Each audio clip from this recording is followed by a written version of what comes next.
let me salute the work that Doug Guzman and the Defense Investment Agency have done in a very short period of time. You're going to hear about the impact of that.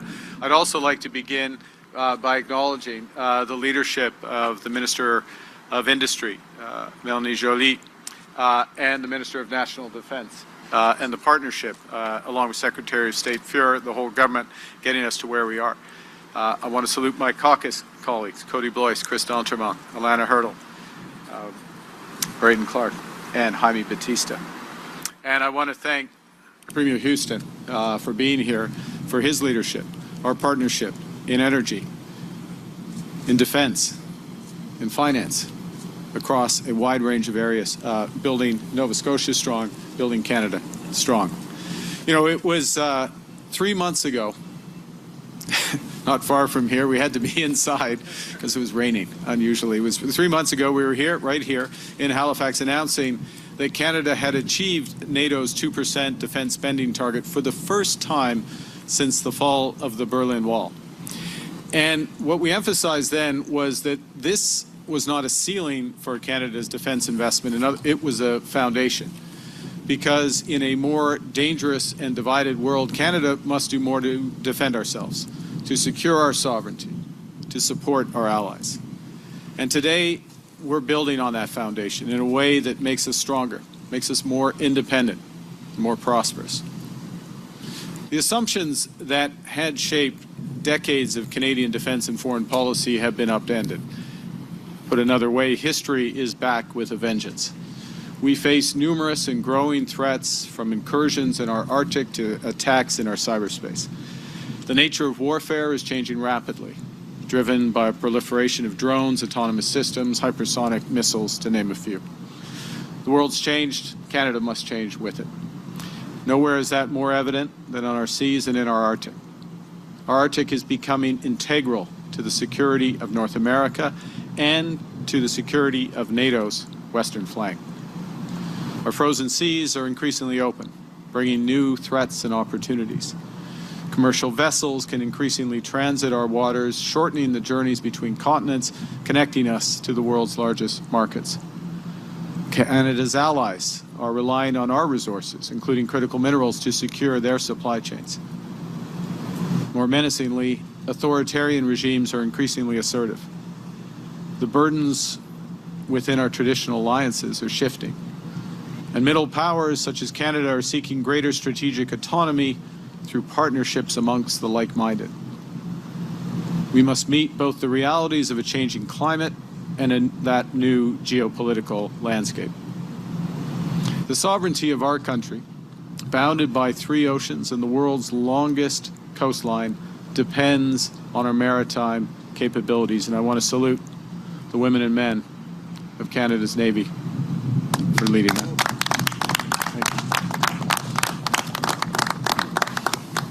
We need to give them the right equipment, the right tools, the right capacities to do their jobs. And first, we need to be aware of what's in, what's over, and what's under our vast territory. And that's why we're investing in a new fleet of P-8 Poseidon patrol aircraft. That's why we're investing in Arctic over-the-horizon radar. Secondly, we obviously need to be able to defend those waters, which is why we're building 15 River-class destroyers and an entirely new fleet of polar icebreakers and Arctic patrol vessels. And it's why we're here today, to announce an ambitious investment in new best-in-class submarines.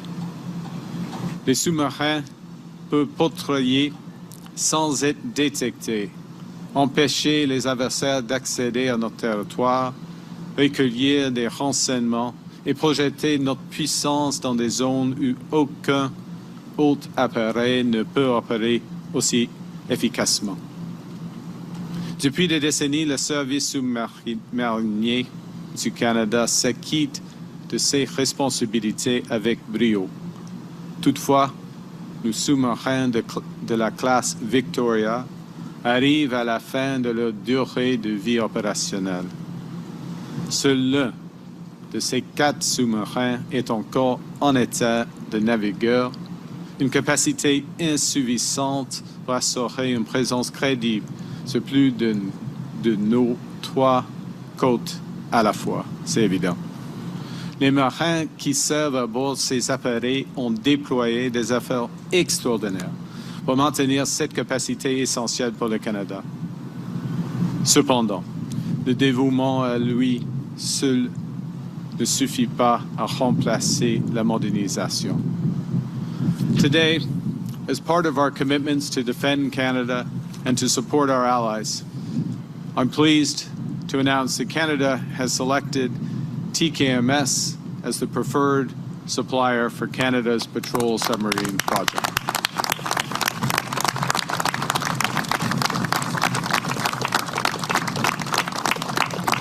It's a huge step, but there's more to come. We will now enter into negotiations to procure up to 12 submarines.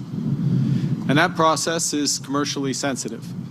And as always, we will not negotiate in public so as to maintain the strongest possible position for Canada. What I can confirm today is that we have already provisioned for the costs of purchasing these submarines in our fiscal framework. It's already in the budget.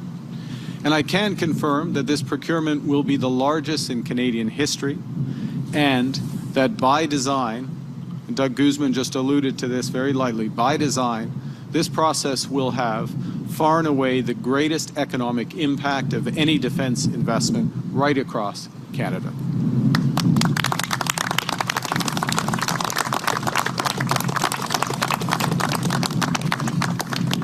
Now, we're preserving our options in the event that negotiations with TKMS are unsuccessful. We don't expect that, but if they are unsuccessful, Canada retains the right to designate Hanwha Ocean, currently the reserve supplier, as the preferred supplier and enter into negotiations with them. And I want to be clear that this was a difficult, close decision between 2 highly qualified suppliers. Both the TKMS and the Hanwha platforms met the capabilities, the very high capabilities of the Royal Canadian Navy, and both of them put forward strong proposals to maximize the benefits for Canadian workers and businesses.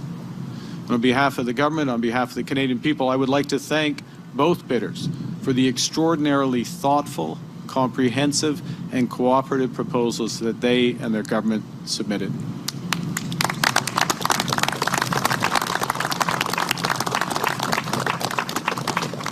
As dynamic, reliable, like-minded democracies, Germany, Norway, and the Republic of Korea are each critical strategic partners to Canada in this new world.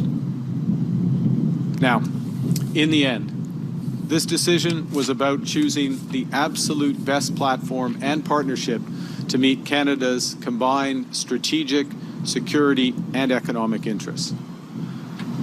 These are amongst the most advanced submarines ever built. The fuel cell air-independent propulsion system allows for more than 40 days fully submerged in near total silence. Combined with purpose-built combat capabilities, lithium-ion batteries for speed and rapid recharge, and unparalleled endurance under the ice, the TKMS delivers exceptional strength, stealth, and staying power. The TKMS platform is optimized for Arctic waters, and it's fully NATO interoperable, allowing it to communicate seamlessly, to share intelligence, and to carry out joint missions.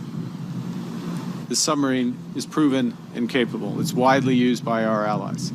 In fact, TKMS provides submarines to over 1/3 of the NATO alliance and is the leading submarine provider to navies around the world. And the type we're moving to purchase, the type 212 CD. Is that 212 or 212? 212. Okay, let's roll tape. Let's redo. Type 212 CD sub will operate seamlessly alongside our NATO partners, sharing training, maintenance, parts, technology, and even crews throughout their service lives.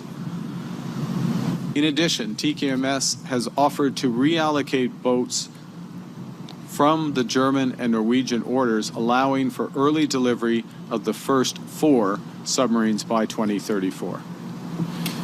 TKMS is the best choice for Canadian workers. It will directly create and sustain an ecosystem of well over 100,000 well-paying jobs across Canada.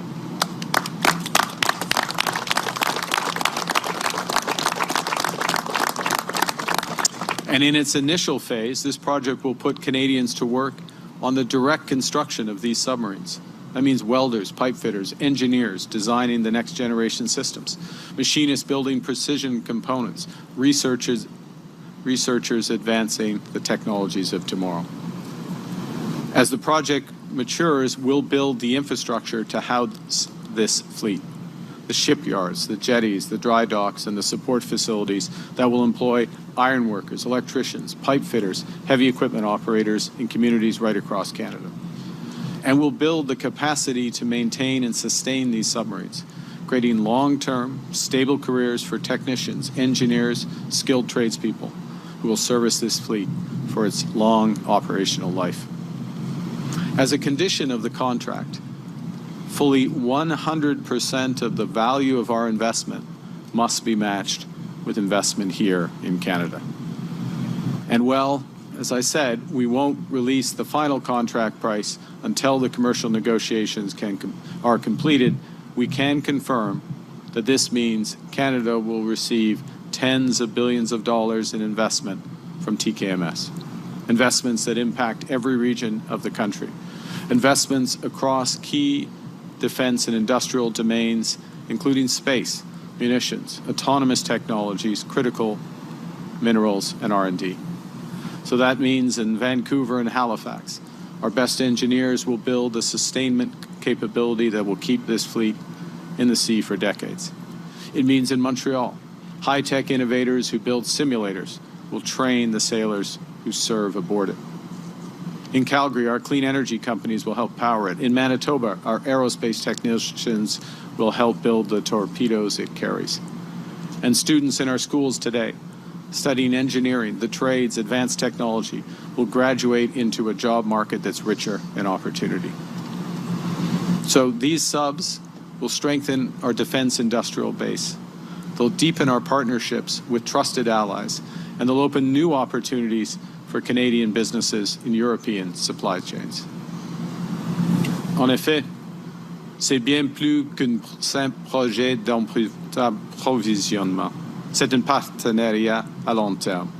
Un partenariat qui servira de base à une nouvelle collaboration industrielle entre le Canada et l'Europe. Un partenariat qui permettra d'intégrer l'expertise canadienne dans certaines des chaînes d'approvisionnement de la défense les plus avancées au monde. Et un partenariat dans le cadre duquel le Canada ne sera pas simplement un client, mais un acteur contribuant à la sécurité collective et à la résilience économique de l'Alliance transatlantique. Now, I want to say a word about process, because this procurement is also historic for the ambition, speed, and discipline with which it was delivered.